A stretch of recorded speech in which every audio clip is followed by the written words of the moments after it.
All right, so I'm replacing this condenser fan motor on a York YCAL air-cooled chiller. I just wanted to provide a couple helpful pointers as far as doing it with one person. The mounting is pretty awkward. If you see here, these two pieces are actually not connected.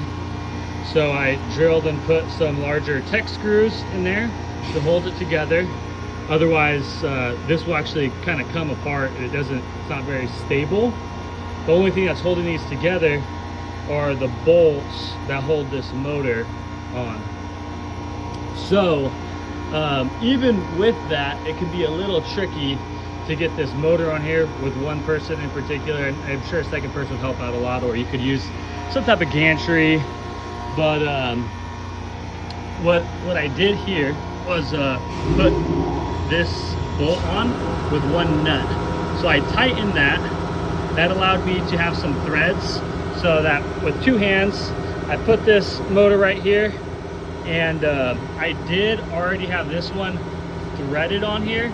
Tried just to be pretty gentle. Ultimately didn't want to go and hit this one out, but it's a little bit easier to not have to worry about that when you have one of these that's pretty secure. You're able to go kind of get it on there. Then you have one hand underneath it like this, and then your other hand I'm holding my phone, but then you grab your hardware and you tighten it on here with your other hand.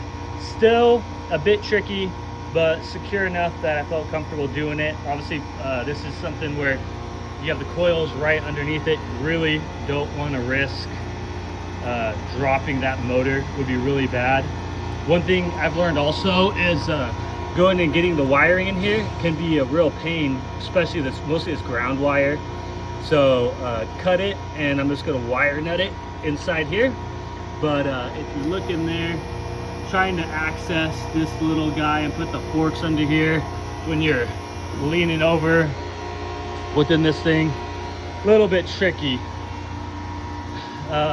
So yeah, those are a couple little pointers that made it so I felt like I could safely replace this motor. What I'm doing right now is I'm getting this other bolt over here pin on. So I'm going to tighten it down. Then from there, I'll go and loosen this one. I don't really care if that nut falls out. I do have a little magnetic puller, so I might just pull it out. But worst case scenario, you know, I got some extra 5/16 nuts and hardware. So once it's nice and secure on this side, boom, secure it over here, and mount the blade. So yeah, just a couple of little pointers that, you know, this is not the easiest design.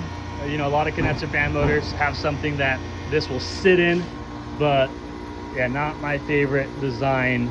And here's a couple of little things I did to make it done with one person.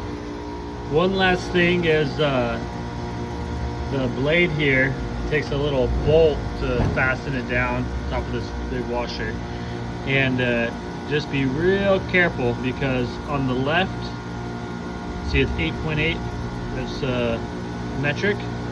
The right, this bolt over here is imperial, and you can see this one over here is used to fasten it down here, and this one on the left, the metric one, is used up there. So you don't want to mix those up. You can see if those threads are really close, but it won't quite fit.